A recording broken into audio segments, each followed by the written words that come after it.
এই ছেলে কে? 2 দিন ধরে প্রেম করতে না করতে বিয়ের প্রস্তাব দিতেছো, একটা সুন্দরী মেয়ে দেখছো আর চলে আসছো কাহিনী করতে। ব্রো কি হয়েছে তোমার? তোমার মতো ছেলে পেলে আমি চিনি না। যদি বিয়ে করার হয় নিজের মা বাপ নিয়ে তারপর বাসায় বিয়ের প্রস্তাব নিয়ে আসো। এগুলো ফাইজলামি জায়গাটা করবা না। তুমি কি বিয়ের পরে পড়াশোনা করতে চাও নাকি ঘর সংসার নিয়েই থাকবা? এটা কোথায় লেখা আছে যে বিয়ের পর পড়াশোনা করা যাবে না? রান্না বান্না জানো কিছু নাকি আদরে দুলাই হয়ে বড় হয়েছে? কেন রান্না বান্না পারতে হবে কেন? আপনারা কি বিয়ের পর এই বাড়ি থেকে কাজের মেয়ে নিয়ে যাবেন যে বাড়ির সব রান্না বান্না জানতে হবে নাকি বাড়ির সব কাজ করতে হবে? কোনটা? আচ্ছা তুমি কে? সব কথার উত্তর তুমি দিচ্ছ। তুমি কি হও তুলনার? ভাই হও? পাগল নাকি আপনি?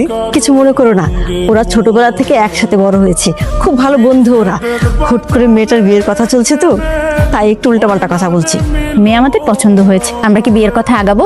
বিয়ের কথা আগাবেন মানে কি? আপনার ভাই আজ পর্যন্ত যতবার তুলনার সাথে দেখা করতে আসছে আমাকে ছাড়া একটা শব্দ আদান প্রদান করতে পারে নাই। তো কি করবেন?